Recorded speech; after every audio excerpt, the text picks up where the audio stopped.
I know it's a little bit early. This gives me time to go and play in the Ham Fest too. So I'm looking forward to it. I have, as I've been saying, I've been on the run for almost the last 2 years, and this is the first real time I've had a chance to slow down. And we'll explain why. Come on in. Oh. Saw it was me and said I need to move on. I do have apologies for those that were here last year and heard what I was planning to do this year. I had indeed planned an all-new forum with Wi-Fi, Bluetooth, and some other things going on. Hence the name, Close Encounters of the Microcontroller kind. We were going to do an audio-video themed event with lights and all the cool stuff. With the ESP32, unfortunately, things got in the way. I retired recently. I think a better term to say was that I was put out to pasture. They did this just before Thanksgiving. However, during that time, I've written 2 books. The ARRL book here, The Best of Arduino Projects for Ham Radio, and one for Elector simultaneously. In the meantime, I also retired, moved, and a whole bunch of other things. Of course, this meant that I had to get my house in Mississippi ready to sell, and it was not ready. I had to put together I had to rebuild it, essentially. And so I got that done. And I'd been looking at Eastern Tennessee to retire to, and if those of you that have looked at the economy realize that the prices there have tripled. Come on in. Have tripled in the past 2-3 years. Thank you, economy. So that priced me out of that market. So I still wanted mountains, so I looked a little further west. And finally found the absolute perfect place. Still wanting to be near the mountains, I found the Ozark Mountains. Now, I'd been coming to Arkansas for a while, so it's not a strange place to me. Found a couple places to look at, did a driving tour. Absolutely fell in love with Mountain Home. Those of you from Arkansas, I fell in love with it. But I needed airport access and interstate access to come to Hamfest and stuff. So Conway was out. I mean, not Conway, Mountain Home was out. But my criteria had to be near the mountains, interstate, airport. Narrowed this down to a few locations, and I made appointments to look at a few houses. The last house of the day, after exhausted driving all over looking at these places, no HOA. Large backyard with no trees. The reason for this is the house has a solar panel power system that generates about 500 kilowatt hours a month back to the grid, meaning I can run that kilowatt without having to pay for it. The beauty of it is I've got plenty of tower space in that backyard. 3 doors down, I got a Ham K5 GSL. So I got a buddy 3 doors down I get to meet. And of course it met all the other criteria. So now this meant an absolute race to finish that old place and get approved for the loan, get all that stuff, make the offer, blah, blah, blah, which is absolutely nuts if you tried to buy a house recently. It is insane. But amazingly, it all happened quickly, smoothly, and closed on this place literally just 3 weeks ago. And I have been moving ever since. However, this move has probably become the next Three Stooges movie. I was promised same day or next day move. 7 days later and a couple of nights of sleeping on the floor, my furniture arrived. Both headboards were broken. Every box was crumpled. Other things were dented and dinged. Fortunately, I said, you are not handling anything fragile, my ham gear, my Arduino gear, nothing. I will haul that. They went over first. They absolutely love the place, by the way. They're doing great. But this literally has been, and then you call the moving company, it's like, oh no, we never do next day. There's DOT regulations and blah, blah, blah. 7 to 10 days is the best you can hope for. Where was this up front? So now they're pulling all the audio and everything, and we're having a little discussion. But this all meant, because of all these things happening simultaneously, I did not have time to build what I was hoping to do for you today. So instead, I updated last year's presentation and a couple others. This is relatively new, but it's not the all new that I had planned, so I apologize for that. Hopefully, I'll have that done next year, and definitely in time for, well, it's not going to be able to go with me to Orlando, but the next forum I do in person, that I drive to, I will hopefully have it. So this is why you don't get that super new cool one, but I have updated this. And now things are slowing down. This weekend literally marks the I am done with this moving. I am done. The house got listed the other day.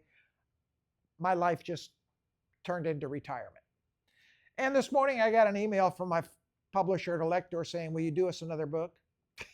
So that makes ARRL wants 3, Elector now wants 4. Welcome to retirement. So who am I? I am a now retired, network engineer and technology consultant, now in Conway, Arkansas. I was first licensed as a novice back in 1973. God, I miss those days. But I'm also the author of ARRL's Arduino book series, QST articles, product reviews. I've got a really cool product review I'm working on now. It's called Radio Builder. We'll talk about that in a little bit, but it's really cool. And I also show world champion Maine Coon cats. That's Godzilla there. That's a girl. The boys are bigger. Feed them. Godzilla there. These were the ARRL calendar cats back in 22. And her sister, Rodan, there. Yes, she loves to play with the Arduino as well. But we also got a new one. I had a friend that had a pair and she couldn't keep them because she's caring for her mother, and I helped her find a home for them. And the girl found the girl a home with a friend in Arkansas, and the boy, I said, no, you're not going anywhere. So I adopted him. Of course, we call him Sasquatch, and you can see why. He is absolutely huge, but he's like a puppy. He is the sweetest thing you'll ever meet, but we don't tell him he's adopted. So how big do they get? Well, this lady that just walked in is about the height of this judge in the second picture, to give you an idea of how big these cats are. And that's the one I call the little one. She's got a 5'9" vertical leap. How do we know this? Ceiling fan poles at my old house were 5 feet 9 inches. As a kitten, she could jump up and hit it like a volleyball. Amazing.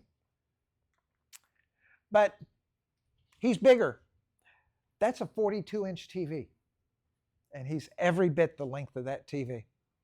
And he's still got another year or so of growing to go. And as you can tell, he keeps my place when I'm writing. He lets me know where I'm at, just like a bookmark. So, but today I'm finally going to answer that one big question that y'all have, why you're here. Thank you, by the way. You're not here to see the cats. You're not here to see me. But the answer is not 42. No. I've got a microcontroller. Now what do I do? That's a question that I've been asked an awful lot. And my answer has always been, it's so easy. Just go think up a project and build it. And that's really not been fair to you because you're new to the creation process. And, you know, the microcontroller's new. It's more of a thought process and order than anything else. But it really wasn't fair to tell you that as a new person to the Arduino. But, you know, Radio Shack's now gone. School's not teaching STEM real well. There's no more places to find electricity and electronics anymore. Schools and universities, forget it. You know, there's just not good electrical engineering and microcontroller electronic style classes. So where do you get these skills? I'm going to tell you the answer. It's in ham radio. Look around you. Look at your friends. How many friends do you have that are building their own stuff? DIY, soldering, tinkering, playing. Where are they? They're all hams. That's where you find them. Get in your clubs and you find there's always this one guy off in a corner that's as crazy as me, and he's always got this new cool toy that he built or designed or whatever. This is where you find these people, this knowledge, and thank God with ham radio, we love the open source, we love the sharing of the knowledge. You know, you want to learn, we will help. So, but next thing, what parts and tools do you even need to start playing with these microcontrollers? And don't be afraid. This is the cool thing. This stuff is so cheap that if you blow it up, oh my God, I've just cost you less than a cup of coffee. You've blown up $3. Don't be afraid. And a lot of these things are forgiving too. It's going to be hard to blow them up. But websites such as SparkFun, Adafruit, and others can help you. The ARRL handbook also is a great place to learn electronics and learn the basic roles of the various components. Once you do that, then you can learn how to combine them with your microcontrollers to build these projects. And don't be afraid to wire something wrong. They're very forgiving, inexpensive to replace. This is the cool thing about it. Back in the day, you know, you fried an 8080 microcontroller or microprocessor, you're at $100. I've done that a time or two. You know, now it's $3, $4, $5. I mean, I got parts bins, and when I open the drawer, you see them all. They all step back and they push one to the forward, saying, "Take him next." But start out simple. Start with the Arduino Uno or Nano. Buy some basic components, but don't go overboard. A basic assortment will get you a long way, and it's very inexpensive from places like eBay and whatnot. And here's an important note, especially when it comes to the hobby world of microcontrollers. Parts is parts. They're all coming from the same place. You know, some little shop in China is making these things. Sorry, you're supporting the Chinese economy, but the reality, they're all the same quality. There's very little difference between the two. And I've been buying them from eBay and Banggood.com and AliExpress for years. And I think I've only gotten 1 or 2 bad parts. So save yourself the money. Learn how to solder. Learn how to hold your soldering iron. This is not how you want to do this. Yeah, but actually some Hamfests offer forums and have areas that teach soldering and kit building. Is there a Huntsville Hamfest person here? Yeah. I'm not a Hamfest person, but tomorrow there's on Sunday, you can sign up for an adult soldering class. Right. And you'll get 2 through-hole projects and 1 SMT project to take on. Yeah, and I highly recommend doing that. Also, next hour, Joe Eisenberg in the next room is doing his kit building forum, and I highly recommend that as well. But between those two, that'll give you a lot of the skills that you need to put this stuff together. Tools and test equipment. As with any hobby, ham radio, you can spend as much as you want or as little as you want. But you don't really need a lot to build these basic microcontroller projects. In fact, you hardly need anything. A basic voltmeter will do, or a multimeter. But if you're like me, as you get bigger and better, you want bigger and better toys. And before you know it, you're buying the big stuff. Just don't tell your friend, partner, financier, however you want to do this. Get them involved, and that way they want to buy it too. But big thing, you want to get involved with a good soldering station. The one here is $50 from AliExpress. This one also has a hot air gun that you can use for surface mount soldering if you want to. I don't surface mount. I am not that type. My surface mount boards look like something at a barbecue. But you will need that for surface mount, but I use it for heat shrink tubing, and it's wonderful. Get you a component tester. These are very inexpensive. I mean, I've gotten to the point that I can barely even see and read the color codes. They're so thin and screwed up color-wise, and now they got the 5-bar resistor codes and the numbers on the capacitors. I'm like, I give up. Can't supply the energy for that? No, that's the security system. And that way it doesn't walk away. This is a problem I have when I build is, yes, she wants to help. Believe it or not, none of them have ever been burned. but they are literally underfoot, underarm, whatever when I'm soldering. And you can't fight them. So, but I prefer this when I want to know what it is. You get a transistor and the markings are rubbed off. Well, guess what? Stick it in there and I know exactly what I got. And so that's what I use. It's about $10. Get you an oscilloscope at some point as you get going along. You don't need one, but as you get going, they really make life easier because now you can see your waveforms and timing and things like this, and you're probably going to want one. And they're really not that expensive anymore. You know, you can go down to the Hamfest and get the old analog style, and there's one out there I saw for $50. Got some really nice ones. There's a gentleman along the wall. I bought one of my scopes from him years ago. Got some great older Tektronix scopes. But this one is $180 on Amazon. It's a 2-channel storage scope, 200 meg. So it does everything.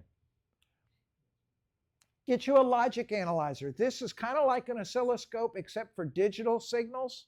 And you'll be able to see up to like 16 channels simultaneously. So now you can see all of your timing relationships in your projects when you start getting into the more advanced stuff. And again, that's only $45. And these tools will really let you build the higher advanced projects, not the basic introductions. Here's what the display would look like on a fully blown logic analyzer. So you can compare all of your signals and timing and everything to make sure that your software is doing what it needs to do in the time frame that you want it to do. Get you a development system. Most people start with breadboards and jumpers. That's where I got my start. This is great, but as your projects get more complex, you're going to want a more stable development environment, and especially in my case, that right there is kitty crack. They see that and it's like, oh yeah, baby. But this is the PhaseDoc workbench, and I call it a breadboard system on steroids. You use a system of interchangeable components, and they actually click and mount into here, and then you can mount the components on these things called slides. And you can customize this. This is actually a simulator that I built for the AR-40 rotator. I built a controller for it and used the PhaseDoc system to do all this. And this is the Uno with a debug board on top, a little breadboard area, and then the display. And then over here, I've got buttons and switches to emulate the rotor controller. This was actually a project in one of my books. Actually, it was my third book. And I reviewed this in April 2020 of QST, and they're here. As a matter of fact, Bud's in the back here with PhaseDoc. And see him, and he'll take good care of you. He's got some cool stuff.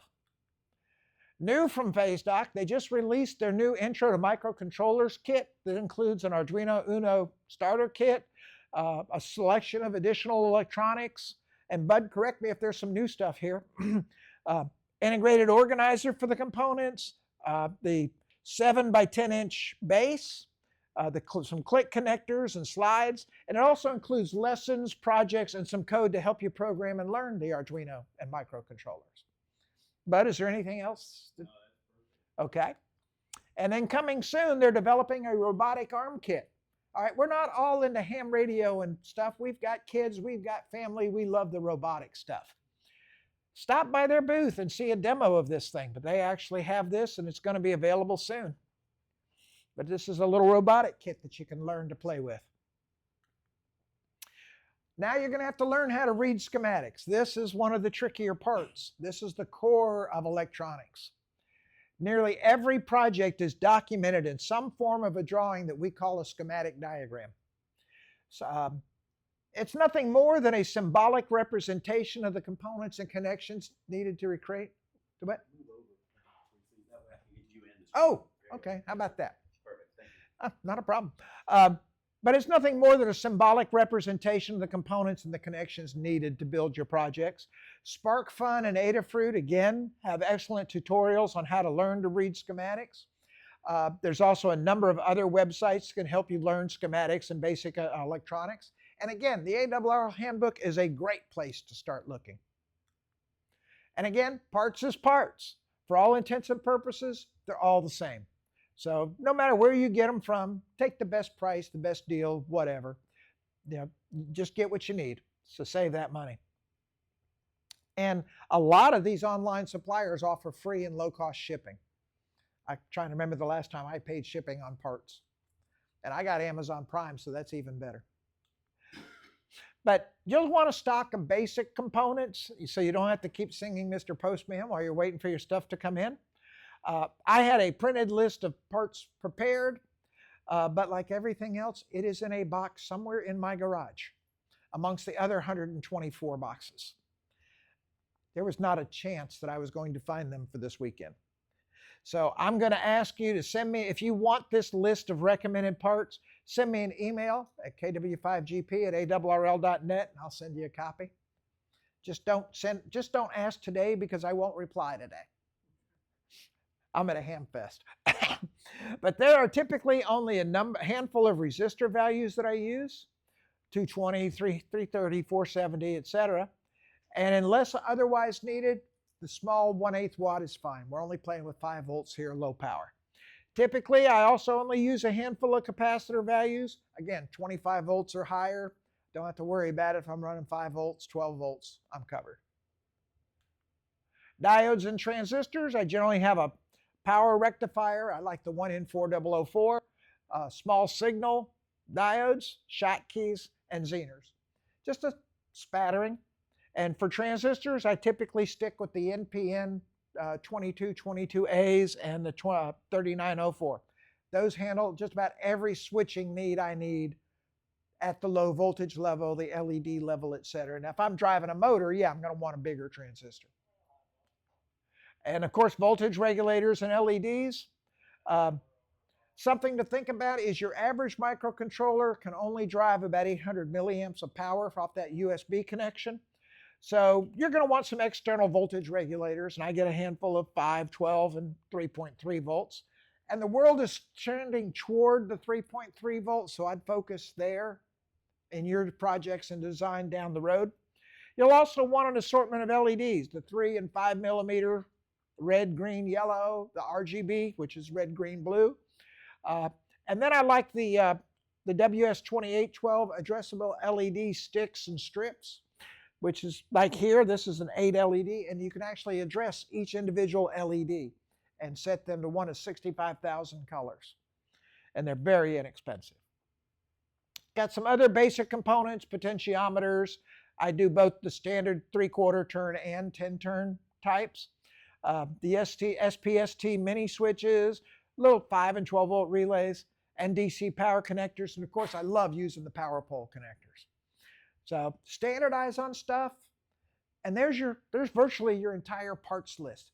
I probably haven't spent you more than $50 at this point. Get you some TFT displays. These are only a couple bucks, $3 or $4 or $5. I prefer the color ones, the ST7735 1.8 inch and the 2.2 inch displays.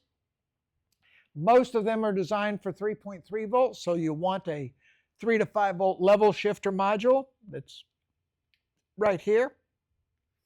You can also use resistors as a voltage divider, but I've really found those level shifters are much easier to use. They're actually bidirectional. They work great. They're cheap. But there are some really cool things you can do with these TFT displays. This is a library that's out there that allows you to emulate a dial on one of these little TFT displays. So imagine the radio you can build with that little dial library, and it's free. And this library is actually available at Digital VFO with Analog Dial V2. You can incorporate this into your own sketches and projects. Some other displays that I like are the organic LEDs. These are very bright LEDs that you can see in the daylight. And the Nokia 5110, which is from that old ancient Nokia cell phone. It looked like you were calling in an airstrike. But now, for the time being, I do avoid the e-ink displays. They are gorgeous. They are cool. I think they're going to be our future. They retain the image even with power off. They're very low power, except in the fine print. If you update them more often than every 3 minutes, you risk hardware damage to the device. They are not designed for that. But so that's something to think about. While they do produce this cool thing, you really need to watch that refresh. And this came directly from the Adafruit website. So for now, I'm avoiding the e-ink stuff unless it's like an ID badge or something like that that doesn't change very often. Some various modules that you're going to want to look at as you build your projects. I love this 809850 direct digital synthesis module. Think of it as a digital VFO for your Arduino projects. It will go from 0 to 40 megahertz with an accuracy of 0.029 hertz. No drift, no nothing, bang, you're on frequency. The SI5351 is also very similar. It does 8 kilohertz to 150 megahertz and has 3 separate outputs, but its output is a square wave. When you send a square wave over the air, what happens? You get harmonics everywhere. So you're going to have to smooth that out before you use that in RF applications. Not a big deal, but you need to be aware of that. Voice modules. We're getting closer and closer to that old HAL 2000 computer. You've got the DF Robot Gravity Speech Synthesis Module. This is great for text-to-speech applications. It's got a built-in onboard speaker, also connections for external speakers, and it connects using a standard TTL serial interface or the I2C bus. You now have a voice playback and recording module. This can record 8 to 20 seconds with 3.2K sampling, so now you can play music and stuff with it. It's got an onboard microphone, an on-chip 8-ohm speaker driver. Think of this as a great start for a contesting voice memory project. How many of you are sitting there at field day calling CQ all day long? At the end of the contest, you're like, CQ, I got a voice. Punch the button. I actually use the voice memory on my FT450. All I do is I have foot pedals. Left sends a short CQ, right sends a long CQ, and the far right button is push to talk. So it's left, right. I don't touch a mic. I got hands free to log or whatever else I need to do. So this would be a great start for a voice memory project for a contester voice keyer. Now you got voice recognition. The Audim Movie Shield, this is a standalone voice synthesizer and speech recognition shield for the Uno. It supports up to 150 full sentence voice commands and is independent of voice, the speaker, you. It's got a built-in mic. It supports English, Spanish, and German. This is a voice synthesizer. You could build your own English to Spanish or English to German translator right on this one board alone. The DF Robot Gravity Voice Recognition Module supports 121 built-in commands and allows you to add 17 custom commands. This came directly from their website, including cat meows. That's going to be a problem for me. If they know that they can speak and tell me what they want, I am in deep, deep trouble. It connects using a standard TTL serial interface or the I2C. That voice or meow command controlled cat feeder or ham shack really is not far away now. So if you hear a meow on 20, you know what happened. And there's still some more modules. You've got the gravity gesture sensor that can now recognize 12 hand gestures with a sensing range out to about a foot. Connects using standard serial or I2C. So now stop and think, I want to build a rotator controller. Turn left, turn right, stop, go up. I'm tracking satellites. Go down, stop.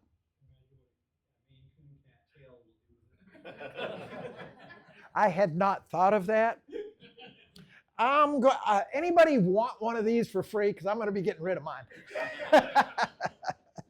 But no, the possibility, this is where I'm going with this. This is the cool thing about the Arduino.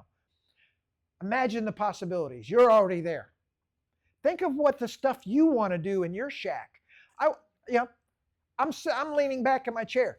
Turn the dial on my radio. You know, oh wait, I want to go upper sideband. No, lower sideband. Boom. Do it with a gesture now. Think how much fun you're going to have with that. Now we went the wrong way. And here's another one.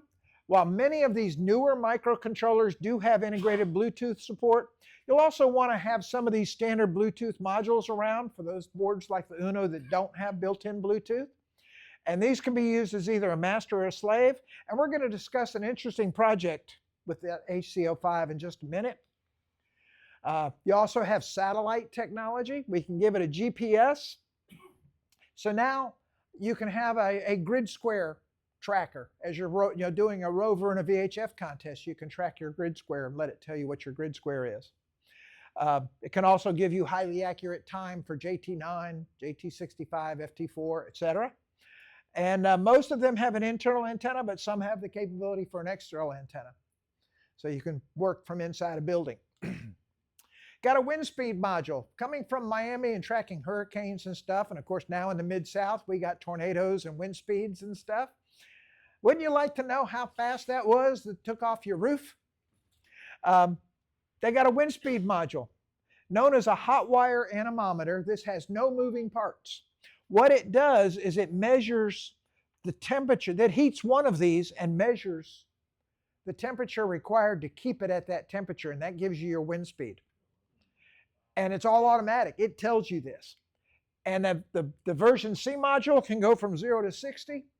If you are in Kansas, you can get the 150-mile-an-hour version. That will tell you what tomorrow afternoon is going to be. So, but these are really cool if you're going to be building weather projects. Yeah, think about that. Now you can actively monitor without having to be there. Got a lightning detector module. Of course, if you're going to have those winds, you're going to have that lightning too. Wouldn't you like to know about that? So you got the lightning detector. This can detect lightning up to 40 kilometers away, which is like 24.8 miles. It detects both cloud to ground and cloud to cloud lightning. And it's resistant to man-made noise, so it only really detects the lightning. And it's got the I2C and SPI interfaces. Very easy to use. You got an MP3 player module.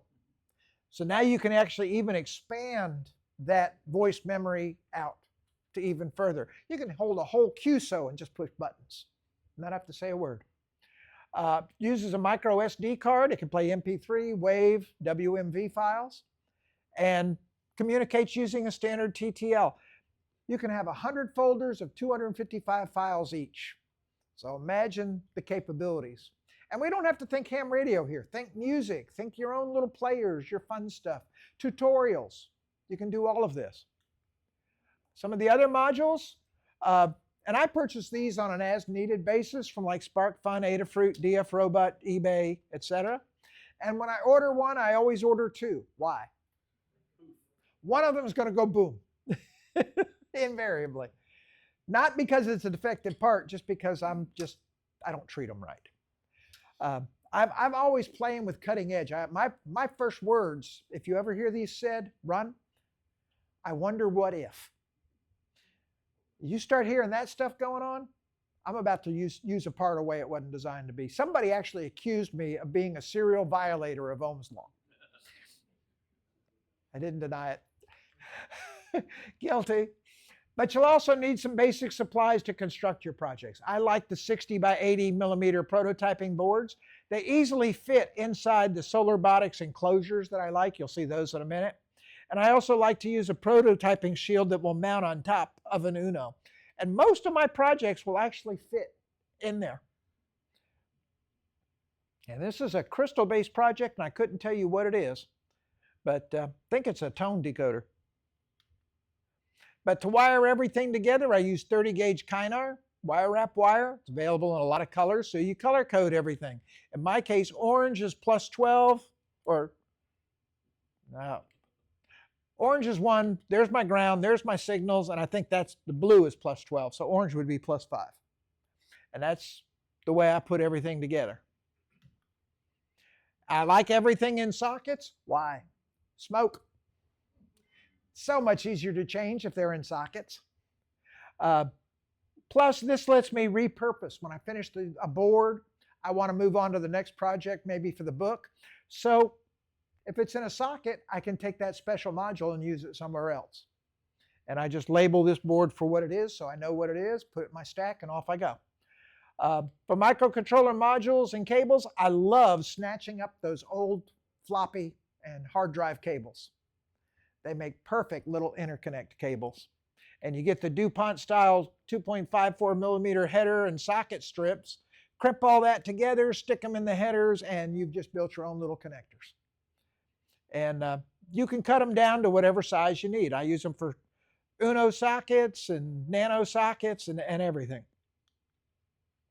And then to mount the finished board, I like to use these Solar Botics enclosures. They're little laser cut. You can also go online. If you've got a laser cutter, you can go online and get the cutting files for these.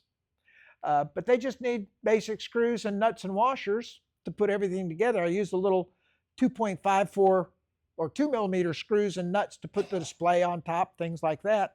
And an entire project fits in one of those little boxes. These are your enclosure options.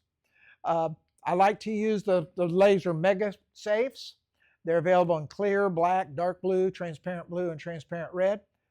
And so you can make almost anything into a microcontroller enclosure though. Think mint tins, standard metal enclosures, darn near anything you can find. Cardboard boxes, you know, they all work. And a lot of these are available on your 3D printing design sites. So if you've got a 3D printer, you can go get them. For my finishing touches, a trip through Hobby Lobby. They actually have water-soluble decals that you can print. And all you have to do is spray some fixer on it before you wet it, and the ink won't run. And now you've got your own little computer-based labeling system. And they also have if you go online, you can get them that will work in laser printers that don't need that fixer.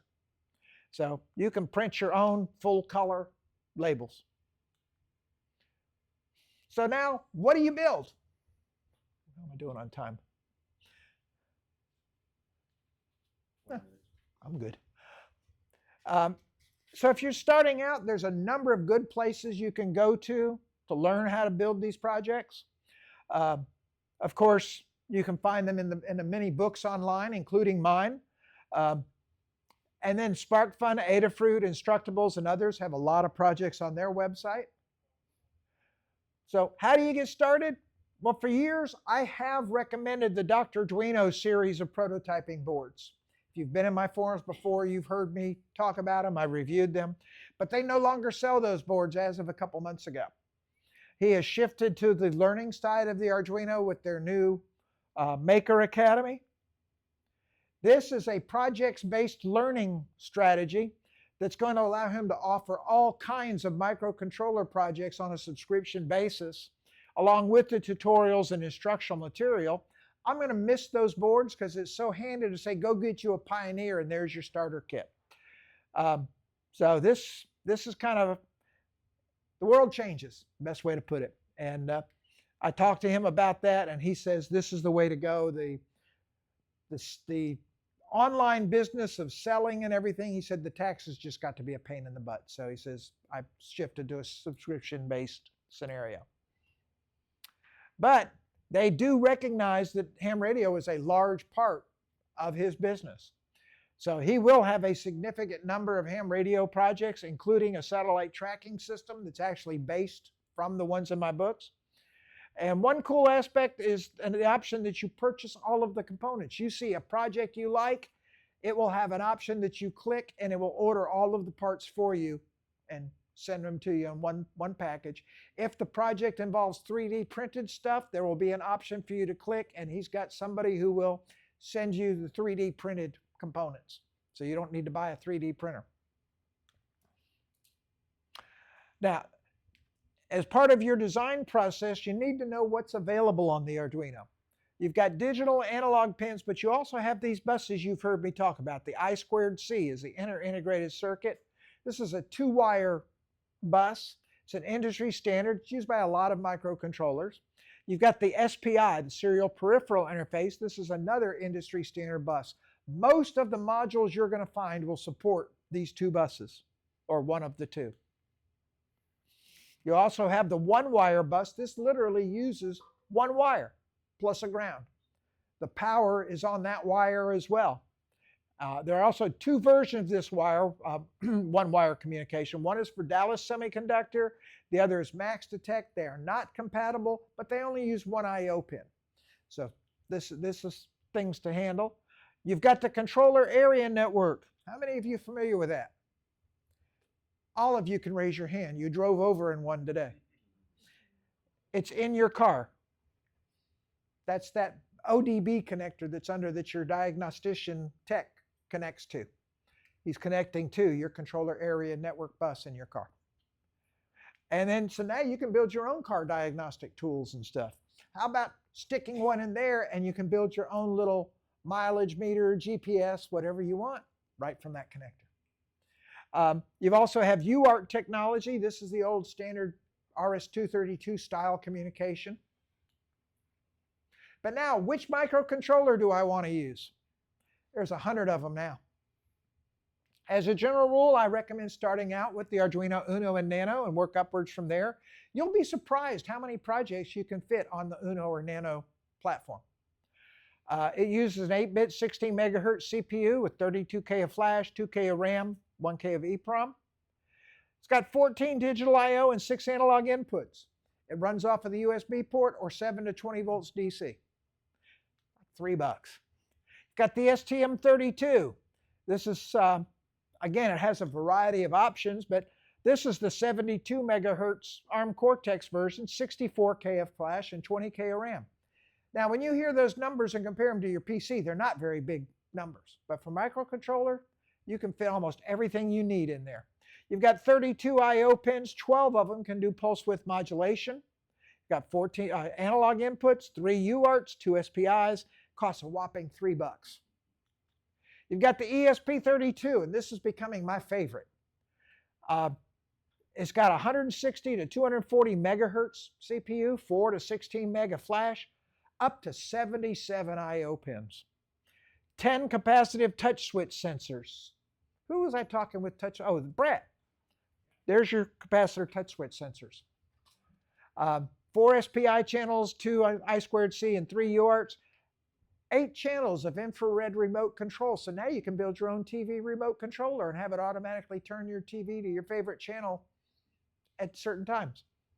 Up to 16 channels of pulse width. It's even got an onboard magnetic Hall effect sensor. Again, $3. Does it also have wireless? Yes. Yes, supports Bluetooth and Wi-Fi. Yes. For some reason, I didn't put that on there, but yes. The Arduino Nano 33 BLE.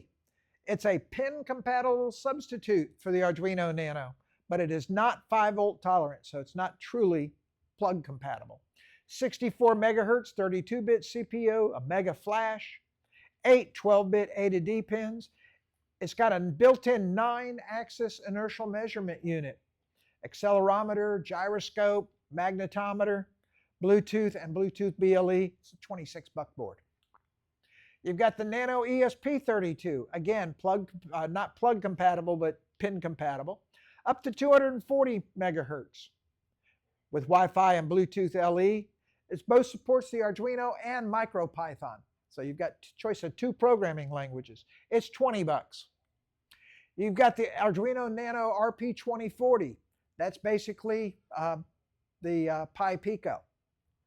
It's, again, pin compatible, but not plug compatible. 133 megahertz dual core, 16 mega flash, Wi-Fi, Bluetooth, and Bluetooth BLE. Built-in microphone and that 6-axis inertial measurement unit. And again, MicroPython and Arduino support. You've got the Arduino Uno R4. This is a pin-compatible Uno replacement, and it's 5-volt tolerant. And it will let you change your Uno up to a 48 megahertz box. And the Wi-Fi version also has an ESP32 up to 240 megahertz. Wi-Fi and Bluetooth, A to D inputs, and digital to analog outputs. onboard CAN bus, just a little bit of everything. They have two versions. The Minima does not have the Wi-Fi stuff on it. The Wi-Fi does, 20 and 27 bucks.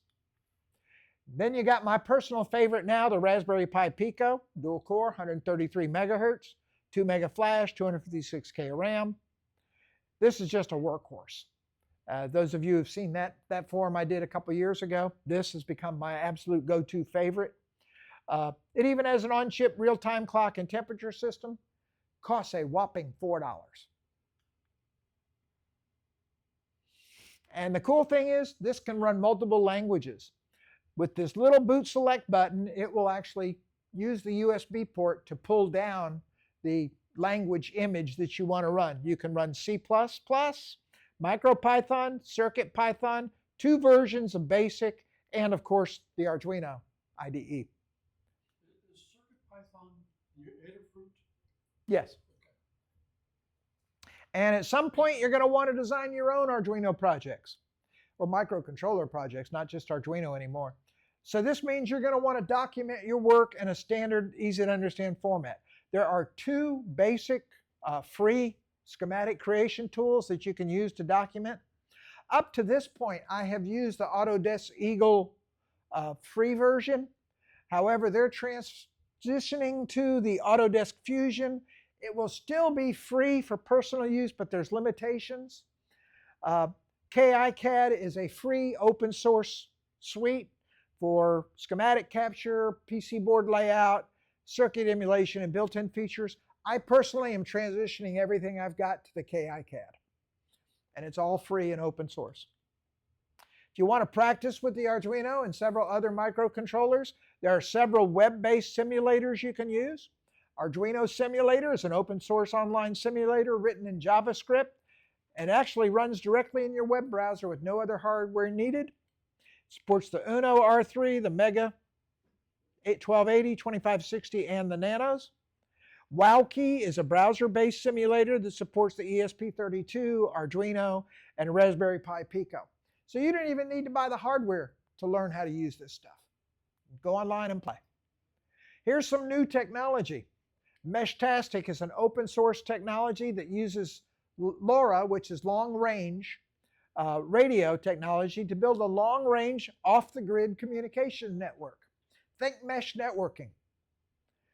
It uses the ISM, Industrial Scientific Medical Band, and has a distance record of 254 kilometers. So you can create huge nodes. 915 megahertz. Automatically forms the mesh network to rebroadcast messages to other nodes. Auto detects them. Builds the network all automatically. Supported on the ESP32, the NRF52, and the RP2040 microcontrollers. And go to meshtastic.org for all of that. I will be playing with that. But now it's time to take a giant leap. You've heard me often say that when it comes to the Arduino, you're only limited by your imagination. And I still believe that to be true. It really is that simple. And once you get into it and start playing, you're gonna see it. For my Arduino books to this point, I focused primarily on the Uno and Nano, primarily because of their low cost, simplicity, ease of use. But what's next? It's actually downstairs in chat radio. My original book, or the third book I should say, More Arduino for Ham Radio, is still available. But my new one, The Best of Arduino Projects for Ham Radio, just came out. And thank you. I will sign this for you in a moment. But they just now recently released this. I don't even have my copies yet. He got a copy before me. ARRL and I have worked out plans for future books on ham radio applications for the Internet of Things and the Raspberry Pi Pico, and of course the Arduino. I do have an upcoming QST article about a Bluetooth wireless CW keyer that's been in operation at W1AW for over a year. Let's read that again. Bluetooth wireless CW keyer. Wireless Bluetooth wireless CW. Think about this. I've got a keyer. There's no wires. and it keys the flex radio at W1AW. People have been keying at 1AW with that, and after they've done their little QSO, they pick up the little thing and hand it to them and say, where's the wire? How are you connected to the radio? And everybody's just been bum-fuzzled by it. The projects have been upgraded with modern components such as TFT displays, new text-to-speech modules, and more. New features have been added to the projects. But wait, yes, use a pair of Arduino Nanos and those HC05 modules. Main unit plugs into the key jack in the rig, and as far as the rig's concerned, it's a plugged-in keyer. Been used there for nearly a year, running up to 35 words a minute, and nobody even noticed. Theoretically, it's been tested up to 60, but I can't do more than 13, so don't ask me. But there's more. Recently finished the Arduino Elector book that I showed you here. This one is available from elector.com, and I believe it's also on Amazon. This includes 10 new updated Arduino projects. These are the projects here. And so, but now it's time for me to enjoy retirement, which means more time for projects. More books, maybe even a cat show or two for the new kid on the block. But why I do what I do, part of the reason is I work with microcontrollers, write the books. This is what I consider fun. It's a challenge. I wake up every day looking for something new to do. This is always something new. So, but nothing ever stays the same. Things are constantly changing. So when it comes to the world of microcontrollers, I'm going to say once again, you're only limited by your imagination. And of course, rules are meant to be broken. Don't let the laws of physics stop you from thinking projects up. You just need a different approach, bigger hammer, explosives, more voltage, things like that. But we have plans for other books. Right now, it's like 3 for ARRL, and as of this morning, I just got an email from Elector. They want a 4th book. So now we're talking 7 new books over the next few years. But your journey is just beginning. You're builders, thinkers, creators, inventors. You're a perfect match for this world. You're going to love this. Imagine the projects that you can do. Hopefully, I've given you enough ideas so you can go home and say, hey, I want to try this. I'm here to help. If you need help, contact me. But imagine what you can do and then go build them. Hopefully, I've given you the building blocks to start. Next year, hopefully I will have that all-new forum that I promised you this year. And again, I apologize.